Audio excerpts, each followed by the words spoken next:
Zootopia 2 has come home to Disney+. Let's go!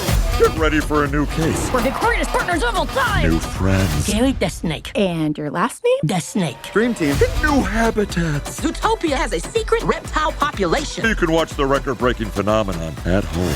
Zootopia 2, now available on Disney+, rated PG. And right now you can get Disney Plus and Hulu for just $4.99 a month for 3 months with a special limited time offer. Ends March 24th. After 3 months, plan auto-renews at $12.99 a month. Terms apply.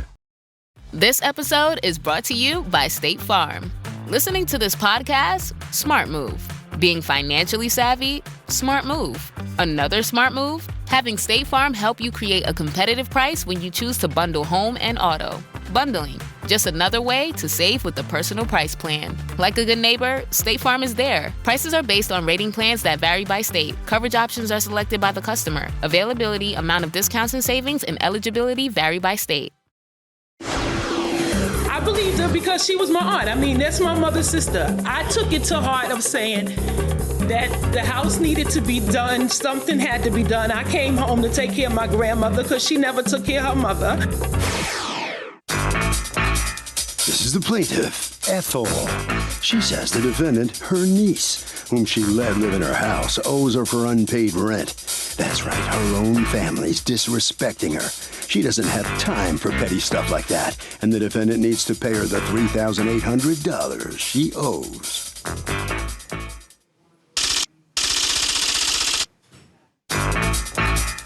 This is the defendant, Karen Winston. She says she's lived in that house rent-free since way before her aunt took control of the family finances. After all, she's a minister, and she doesn't come from a place of hatred and malice like her aunt does. Bottom line, she needs the judge's help setting her aunt straight so they can all live in peace. She's accused of dissing an auntie.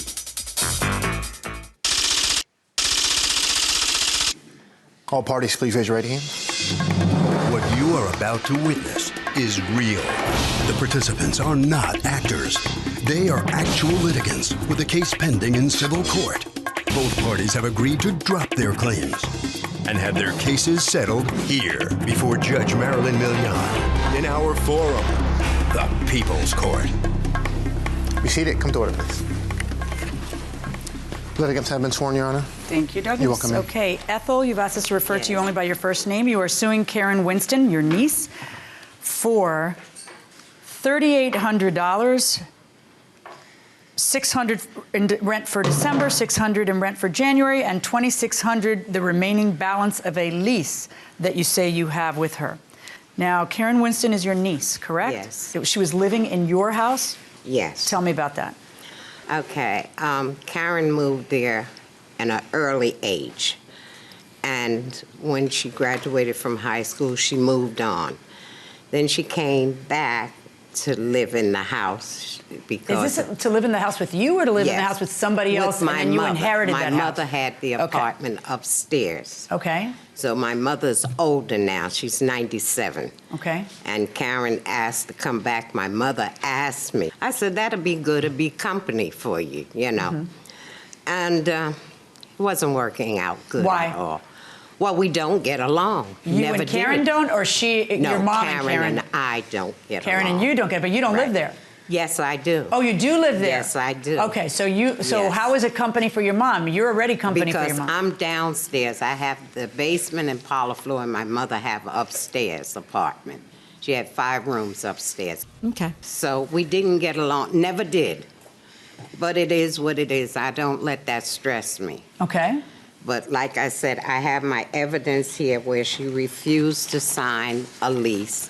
And these So are then the how are two. you suing for $2,600 for the Because remaining from of a the lease that doesn't time exist? I brought the lease to her to sign, she refused to sign Then it. you don't have a lease, so how are you suing for almost $3,000 on a lease that doesn't exist? Okay, Your Honor, I didn't understand it. Okay. I said I bring it to court, and this way they will straighten it Okay, out all for right. me. So tell me what happens though, because her having to pay rent was a recent development. Tell me when that became a development. Oh, when I asked for $800 a month. When did you ask for that? It was in February Of what year? of 2012, February 15th. Okay. So are you saying she 2012. started paying rent in February? Yes. Okay. Yes. And how much rent was she paying? Well, she gave me $600. I asked for $800. And you decided to accept $600 a month? I had no choice at the time. So then, well, you had a choice. When did it become your house? It was always your house? It became my house in January Of what year? 2012. Oh, and then the next month you told Karen she had to pay rent? Yes. Whose house was it before that? It was a family house. Meaning who, Karen's mother? My father. Okay. My father, which was her grandfather. And? And me. What, does anybody have the deeds to the house? No, I didn't bring it. I'm Do you sorry. have it? No, Go ahead. the family house belonged to my mother, my aunt, and it was my grandfather's. Because there was no will of my grandfather's, my aunt asked me would I do a reverse mortgage so that we can insure the home. Wait, hold on. Your grandfather died. Right. In 1970. He didn't have a will. Right. And there's a house- 97-year-old grandmother who is the grandmother of those same kids. Right. All right. And she's alive. Yes. All right. So if he dies intestate, in likelihood, the house belongs to the 97-year-old.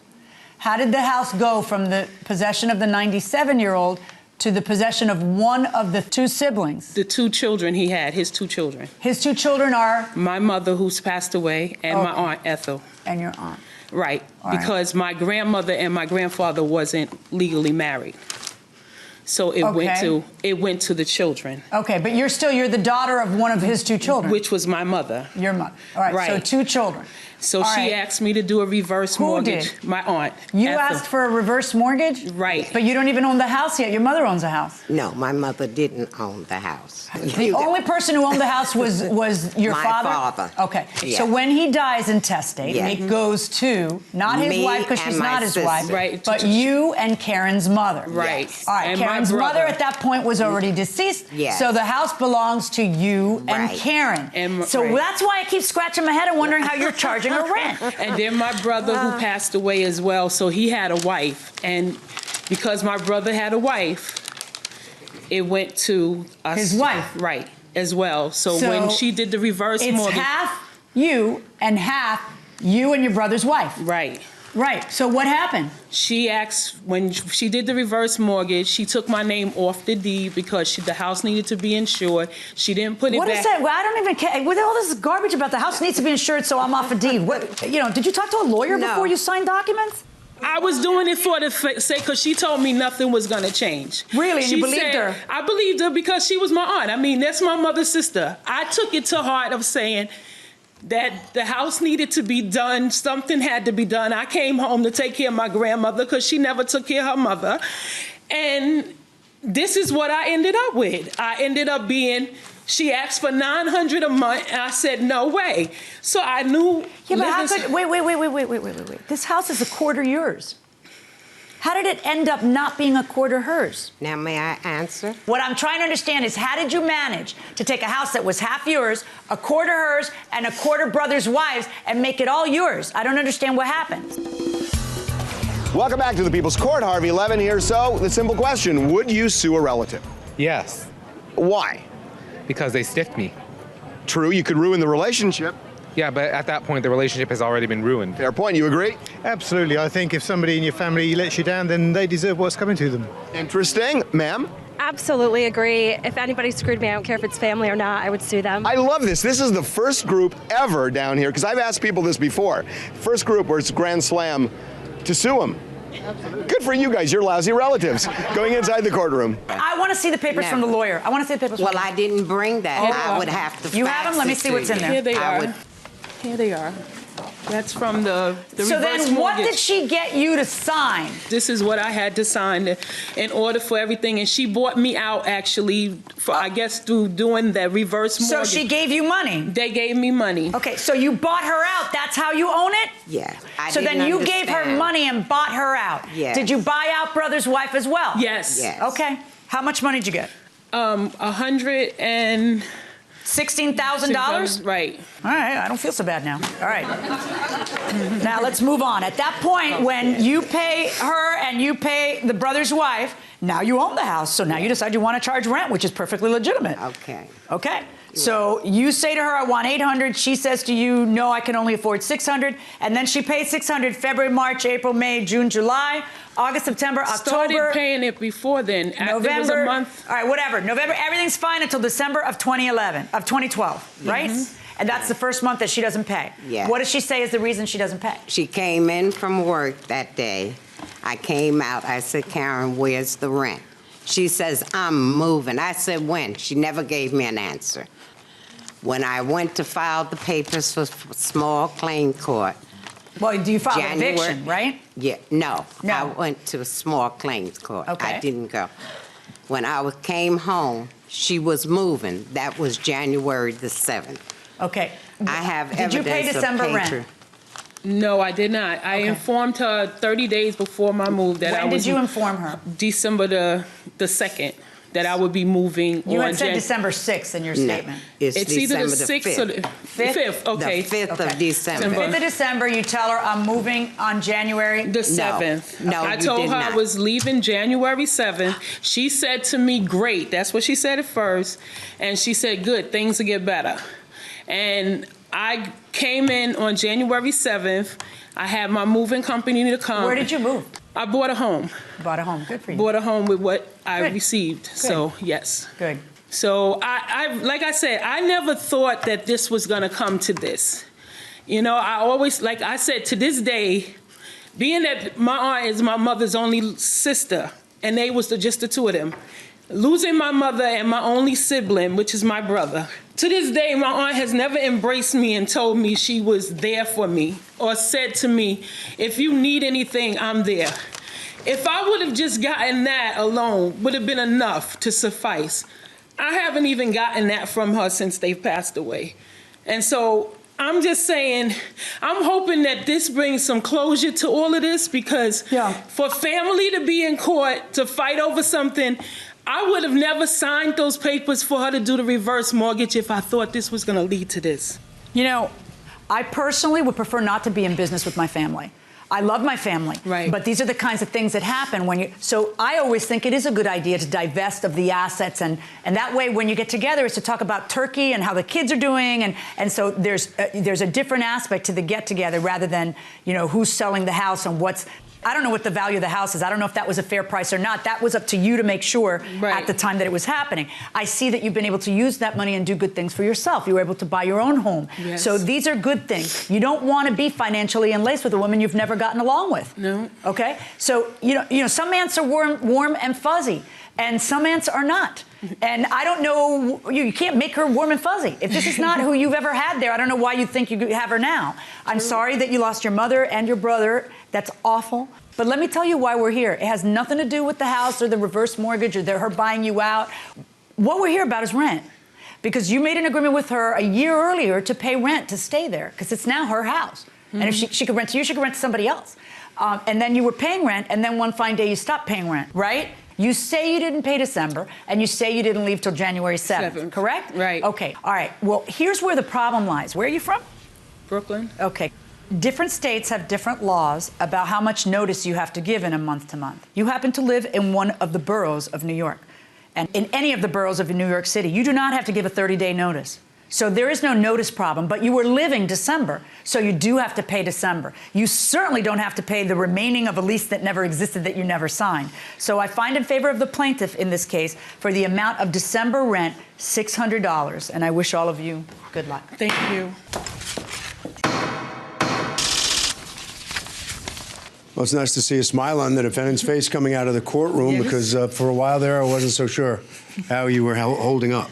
Thank you. How are you holding up? I'm good. I'm good. I'm just glad now that this is over and we have some closure with it, and knowing that I didn't have no malice against her. I'm hoping that she'll understand that I'm still her niece. And You said you just wanted her to be in your life supporting you, right? That's all. And would you still accept her in there? Yes, of course. All right.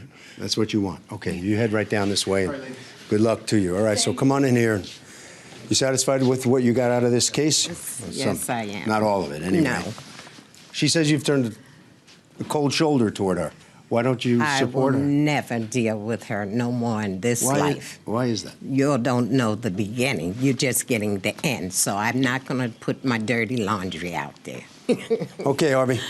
You know, I got to say, when you're dealing with a relative, it's kind of counterintuitive. It's all the more important to nail everything down in writing because you don't want to screw up the relationship. That will do it for this case. Litigants for the next case on the way into the courtroom right now. This episode is brought to you by Redfin. You're listening to a podcast, which means you're probably multitasking. Maybe even scrolling home listings on Redfin, saving homes without expecting to get them. But Redfin isn't just built for endless browsing. It's built to help you find and own a home. With agents who close twice as many deals, when you find the one, you've got a real shot at getting it. Get started at redfin.com. Own the dream. The world moves fast. Your workday, even faster. Pitching products, drafting reports, analyzing data. Microsoft 365 Copilot is your AI assistant for work. Built into Word, Excel, PowerPoint, and other Microsoft 365 apps you use. Helping you quickly write, analyze, create, and summarize. So you can cut through clutter and clear a path to your best work. Learn more at Microsoft.com/M365 Copilot. This is the plaintiff, Tammy Glow. She says she gave the defendant a deposit on the yoga studio he was selling. And when the defendant's wife asked her to hire her as a yoga instructor, things started not feeling right. She also discovered the studio hadn't made money in 5 years. And that's when she told the defendant she wanted her money returned because she didn't want to buy it anymore. Obviously, he refused because here they are. She's suing for $2,000, the amount she paid.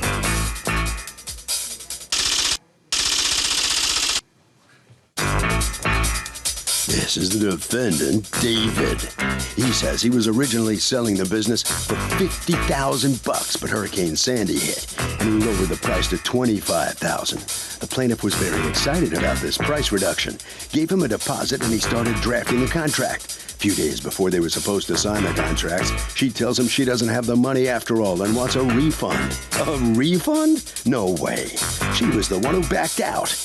He's accused of being a downward dog.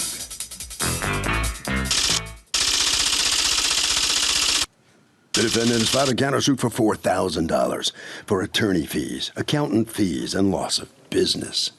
All parties, please raise your right hands. Welcome back to the People's Court. Next case on the docket. The plaintiff put money down in a yoga studio but got cold feet after realizing it didn't turn a profit. But the defendant says he did what he was supposed to do and deposit her money he did. It's the case of I crossed my legs, so it doesn't count. Thank you, Douglas. You're welcome, ma'am. Okay, Tammy Glow. Yes. You are suing David. You've asked us to refer to you only by your first name and not to mention your company's name. You're suing David's company for $2,000, a deposit that you placed on their yoga studio that they refused to return. You have a counterclaim against her for $4,000 for attorney's fees, loss of business, and accountant fees. Okay, Ms. Glow, tell me what happened. Okay, I was looking for a new venture. My previous business was about to close. What kind of business were you in? I managed a defensive driving school for 12 years. Okay. So anyway, go on. And I was looking into a new venture, and fitness has always been a passion of mine. I had seen an ad in the paper that said they were looking for a partner to help in a new facility. So I figured if I'm breaking into a new business, what better way than to be a partner? I had called on the ad on September 28th. I spoke to David. We made an appointment. I went in a couple of days later, and I met with him. When I got there, it wasn't that he was looking for a partner. Apparently, now it changed plans, and now he was selling it. Okay. He said he was selling it for $60,000. I said, well, you know, I have some people that might be interested in being a partner with me. Okay, so what exactly is he selling you for $60,000? Well, the name and the client list. Had you ever heard of that name? The studio name? Yeah. No. At that point, I was because just here's looking. what I know so far from what you said.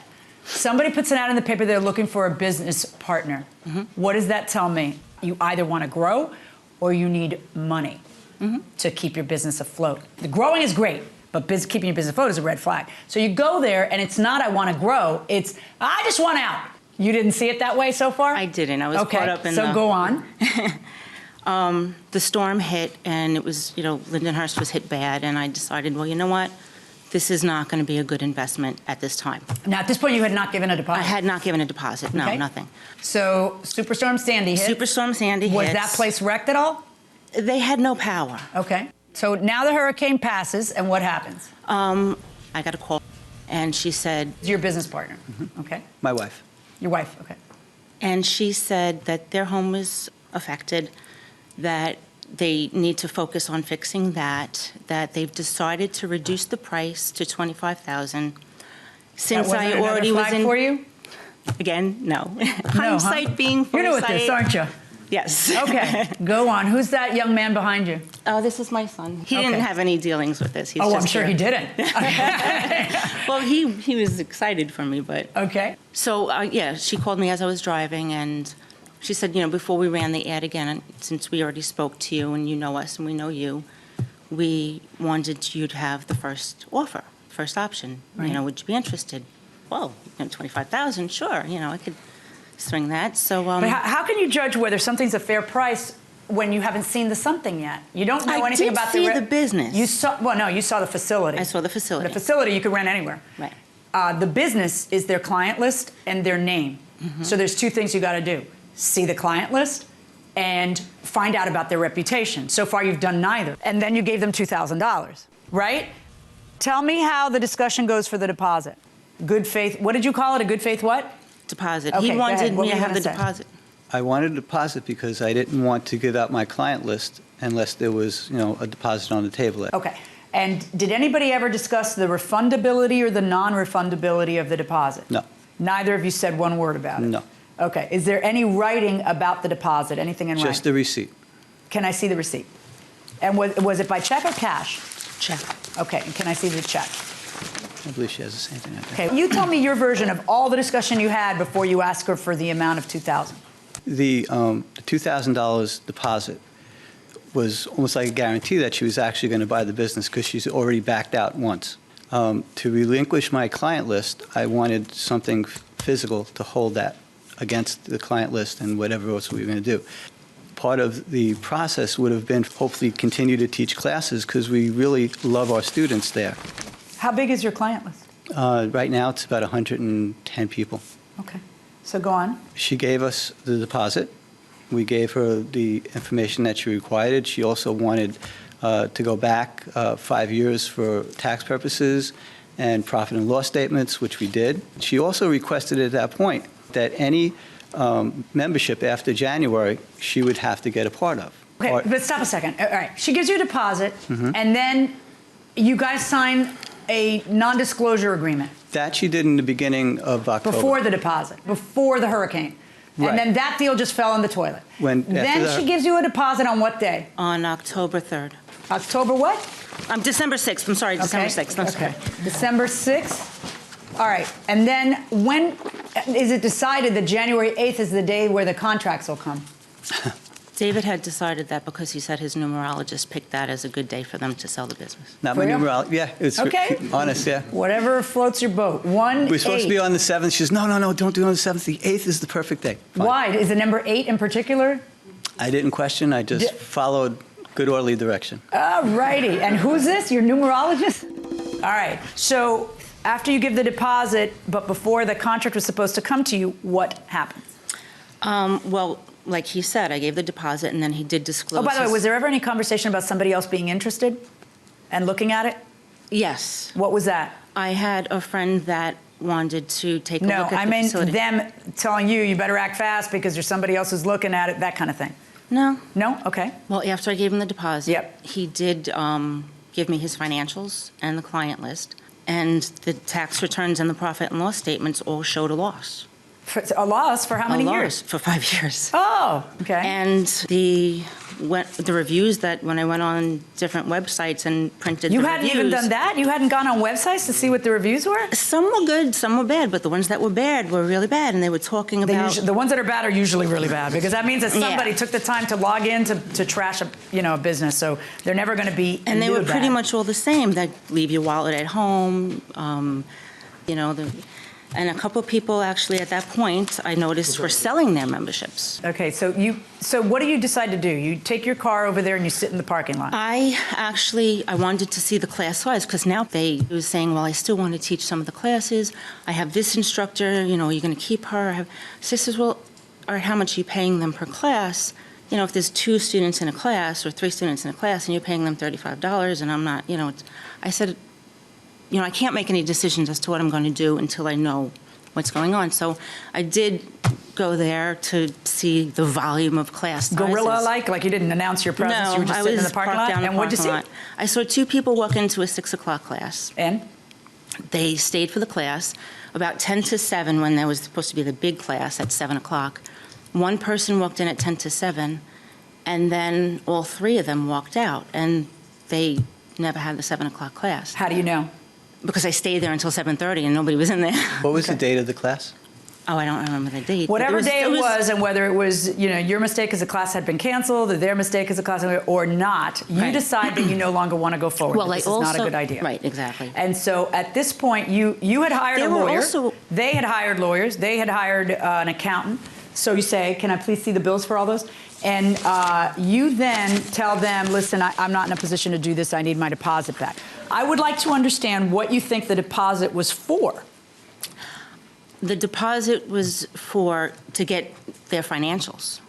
He wasn't going to disclose their financials or the client list or I wanted to talk to the landlord. Right, but what's the point of giving the deposit if you could just take it right back? Then of what benefit was your deposit to him if you can just take the entire thing back when you change your mind? When I spoke to my attorney, I asked, I says, we haven't signed a contract. Should I leave a deposit? And my lawyer told me that the deposit really should have been given to their attorney and put in escrow. Right. It doesn't have to be with the attorney in escrow. It could also be between you two, but with a clear understanding of what's in your head. Mm-hmm. And if you intend to keep it, it's always better to have a clear understanding of what's in your head. Because when neither of you put any understanding in writing, what courts have to do is determine what the intent of the parties was. Well, it does say deposit for sale pending further contract. Okay, and you're referring to? The sale receipt? Yeah, let me see that. Hold on. Let me put my glasses on. Hold on. Yeah. This is the receipt that they gave you, sale of deposit for sale pending further contract. So the further contract never went through. That's true, but why would that mean that the deposit is refundable? There's no question that, in fact, that's a perfect point for me to go to him. You have a counterclaim against her for $4,000 because apparently she did something wrong backing out. I think so, Your Honor. How? You don't have a sale of the place until there's a further contract.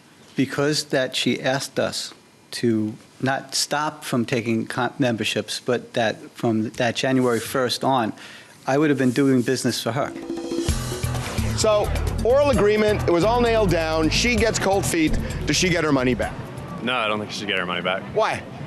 You should do your due diligence beforehand.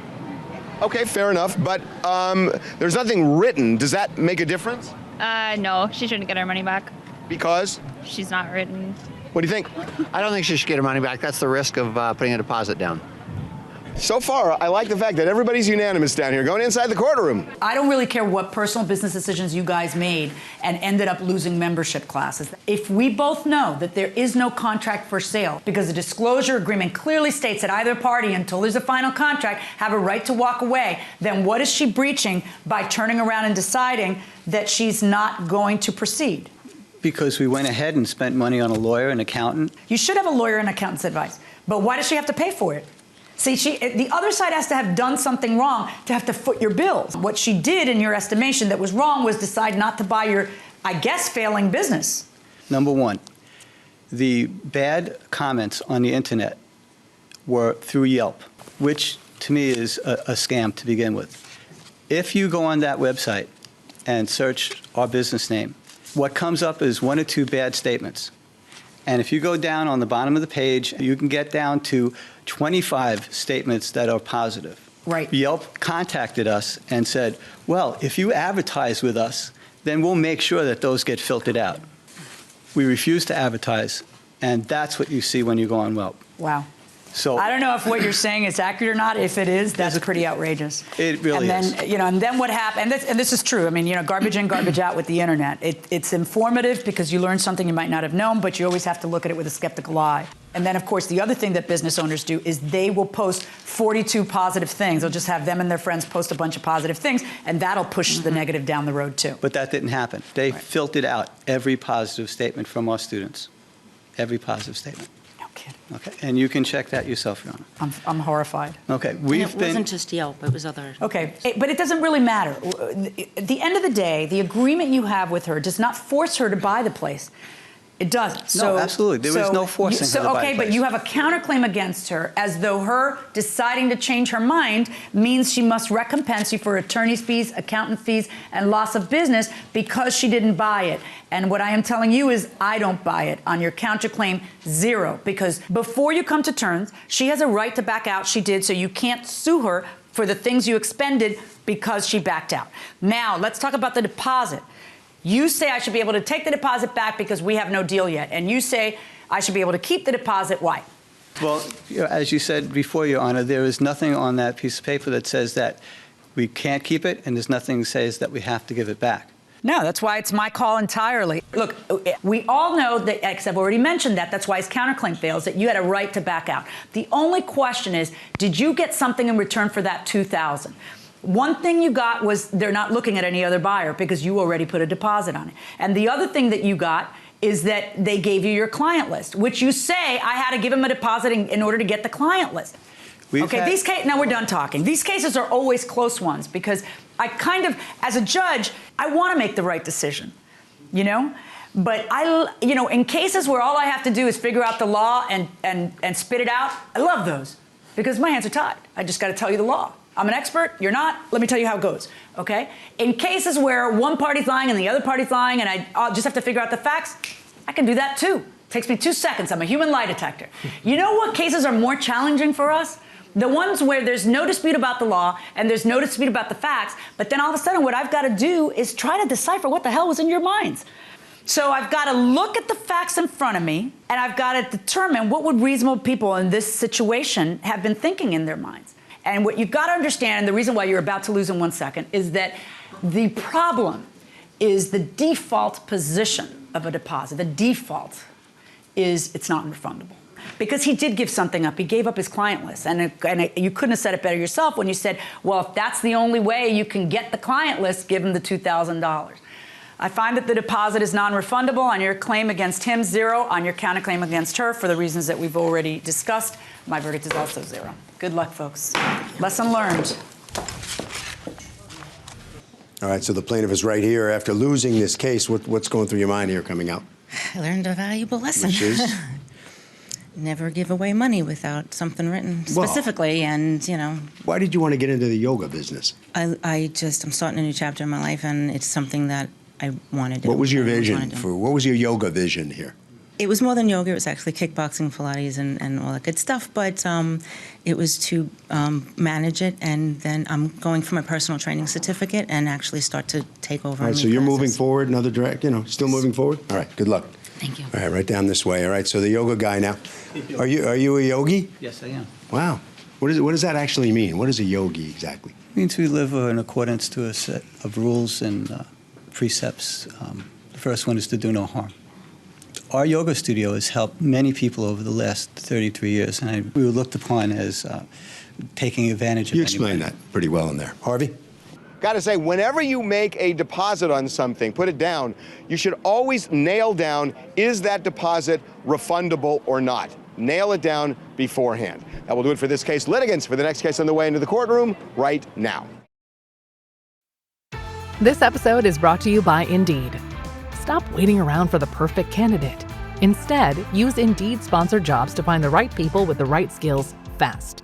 It's a simple way to make sure your listing is the first candidates see. According to Indeed data, sponsored jobs have 4 times more applicants than non-sponsored jobs. So go build your dream team today with Indeed. Get a $75 sponsored job credit at Indeed.com/podcast. Terms and conditions apply. This is the plaintiff, Judea Sahir. She says she brought a brown leather jacket to the defendant for some repairs to the loose buttons, and when she got it back, there was a puncture in the leather. Besides that, the buttons were still loose. The defendant refuses to stand by his shoddy work, and she's suing for the $32.98 it cost for the jacket, the $8 she paid to have it repaired, and the $4.50 it cost her to travel to court.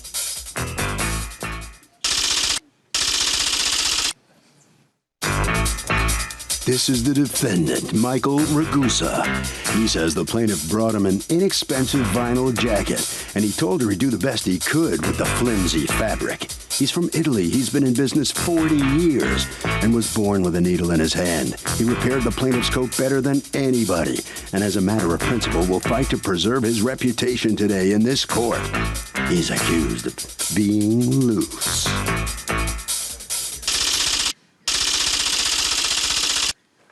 All parties, please raise your right hands. Welcome back to the People's Court. Next case in the docket. The plaintiff brought a leather jacket to the defendant for repair. Says when she got it back, it had a puncture. But the defendant says it was a cheap jacket and he did a great job. It's the case of jacked around over the jacket. Thank you, Douglas. Okay, Judea Sahir, you are suing Rita Dry Cleaners, represented here by Michael Ragusa, for $45.48. The cost of a leather jacket plus tailoring that you paid him, and according to you, during the tailoring, he ruined the jacket. Tell me what happened. I took the jacket to him to secure the buttons because the buttons on the jacket were all loose. Okay. Where had you bought the jacket? I bought it from a mail order called Heartland of America. Okay, and how long had you owned it? Let me see. They mailed it out to me December the 4th, so Of what I must year? have got it about the 12th or the 13th. Of last year, of 2012? Of this year, of last year. Of yeah, last year, of December. 2012. And then you took it to him when? And I took it to him. A few days later? Yeah, shortly. Shortly after that? Uh-huh. And so the buttons were loose? The buttons were loose. And when I took the jacket to him, and I came back the next day to pick it up. And when he gave it to me, I said, you didn't do anything. I said, the buttons are loose. So he's saying, well, he did do it. You know, I said, well, the buttons are still loose. So he still charged me for not securing the buttons as I had Paid him taken $8 to do. Right. And plus, it was a damage, and it was a rip in the jacket on the left breast sides. And but what he did was he had wrapped some black thread around the button, underneath the button. But it's still, I have the jacket Let me see here. the jacket. The buttons are still loose. What's this jacket made of? Leather. The label is inside. It says Did leather. he tell you he thought it was vinyl? He said it was vinyl. He said he couldn't sew it because it was vinyl, but he still charged me for it. Well, but he said when you gave it to him to do, he told you that he couldn't do it because it was vinyl? He just asked me. He just said, "Is there buttons underneath?" Right? Because that helps his buttons to be more secure when you have. Meaning the little button in the back and the big button here. Okay. So he asked me, "Did I have that?" I said, "Yeah," and that was it. You know. Okay. You see on the buttons on the outside when it came from the mail order service, like the thread is brown. Okay, but you can hold on. see Just hold on one second. All right. You see a strand of black thread. He didn't sew it. Caribou Creek, made in China. 100% leather outer, 100% polyester lining. You say that it's not leather? To me, the feel that to me, it's vinyl. They can say anything they want, but I don't see how that jacket would be. I'm sorry. I mean, there's leather and there's leather, right? There's, well, there's the all difference kinds of between things. ground beef and steak when you talk about leather. He wrapped black thread around underneath the buttons. Okay, when you say that they're loose, you understand how thick this jacket is, that the button has to be away from it has to have some give in order to get through the holes, right? Well, like it's super tight now when it's buttoned. Well, you can There's go no give on this one, it's buttoned. You know that, right? You tried to button it, right? Yeah, it's loose. Okay, I'm coming. Okay, so dispute's over $50, 5-0. Would you take the time out half a day, say, to go to court, fight this? No, I wouldn't. So you just take it on the chin? Yeah, my time's valuable. I'm not going to waste my time. Who would actually take it to the mat and do it? Absolutely, it's principle. I know, but isn't your time worth something? It is worth something, but in this case, my jacket's also worth something. I know, but you may end up spending $150 to make $50. Yeah, that may be the case, but unfortunately, it will teach him a lesson and not screw people over next time. Okay, you are out for lessons. Going inside the courtroom. I just buttoned that. Okay. Do you feel those buttons are loose? No, don't put your hand behind. Right here, do you feel that's loose? Feel it. No. Feel it. Feel it, try to pull it. There's no give there, right? Okay. Because the jacket takes up some significant space. You can't sew the button super, super tight to the other side and then expect it to get through the buttonhole. What did you say that he damaged the left breast pocket? Right here. Oh, goodness. Did you say that to him when you picked up the work? I didn't see it until after I left. When I took it home, I saw it. And before I left the dry cleaners, I told him, I said, well, I'm going to take the matter to court then. You had already told him you were taking it to court? Yeah. So he just said, oh, well, you have an issue. Did that leave your shop that way? No, Your Honor. Because it's pretty. She was very upset when she picked up this jacket, and I tried to explain to her. They notice those buttons are sewn with the little button behind it. Right. And there's so much you can do. I've been sewing buttons since I was 11 years old, Your Honor. Really? Okay. Okay. I mean, I'm in business Who for put you 40 at years. 11 to sew buttons? That's what I want to know. I came from Italy, so I've learned the trade right after the 5 years of school that I had. I started learning the trade. So when I was 11 years old, I worked for 3 years over there till I was 14, and then I came to this country. And I've been working all my life. I mean, I can sew a button with my eyes closed. Okay. And this is the only way you can sew this button. That's why you have the back over here. I have zero problem with the buttons. I just explain. I mean, you can't. Once you button it, it's tight. That's what you need. You need to have a little bit of leeway. It's not that the buttons are loose. She doesn't like how much string is involved. What I want to know is this. She says you ripped that. I was very surprised. She was very upset when she came in. What happened after she took the jacket? What happened after that? I don't know. Okay. Did she ever at your store? She already says she didn't. But did she ever at your store bring your attention to anything ripped? No, she didn't. Okay. That is 3 inches from the button. She was only mad about the button. She was pulling on the buttons. I guess she said it was too loose. Did you ever tell her to button the jacket so she could see that it wasn't loose? I didn't think of that, Your Honor. All those years? All those years. Because when I did it, she goes, oh, yeah, you're right. Thank you. I'm hoping All right. Ms. Sahir, first of all, in terms of the looseness of the buttons, I just rule against you completely. But if he damaged your jacket, he should be paying for your jacket. The problem is you're going to have to prove that he damaged your jacket and not that you damaged it in your anger somehow, throwing it against something or whatever else, or that the jacket is just a really poor quality jacket that's somehow ripped. In any event, you leave his place and you don't discover the damage until it's in your possession for some time, whatever that time is. It's very hard for you to be able to prove that he damaged it. In fact, it's pretty much impossible. You don't mention any damage while you're there. The damage we're talking about is not hidden in the back part. It's 3 inches from the buttons in question. I rule in favor of the defendant in this case. Thank you, Your Honor. Well, the plaintiff's coming out in what may or may not have happened damage-wise to the jacket. You just can't prove that it was him, if anything happened at all. Well, the major thing was the buttons not being tight. Mm-hmm. So. Well, you're in agreement with the judge after she demonstrated them to you that they're good, right? That the buttons are good when you button the jacket, right? Okay. So you good with everything? Yeah.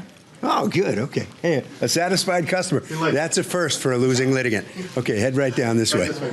All right, so come on out here. And what were you in there fighting for? Come on, a little closer. I don't know. It was just a matter of principle because, when I lived in the jacket left the store, I didn't see anything wrong. All this experience that you talk about to be pulled into court over some loose buttons. Come on, how does that make you feel? I don't know. It's just it's something that I never expected to get this far. For 3 buttons. I mean, I would have done it for nothing. I just would have seen and sewn it and given it to her right away. Harvey? We talk about this a lot on the People's Court, where people end up suing a dry cleaner, suing a repair shop, because they say that the item was damaged while it was in the care of the dry cleaner or the repair shop. When you pick your garment up or whatever it is, you really should, if it's a really expensive thing, you should always inspect it before leaving the place. I gotta tell you, if you leave and you don't complain, it is gonna be next to impossible to prove that the business person did anything wrong.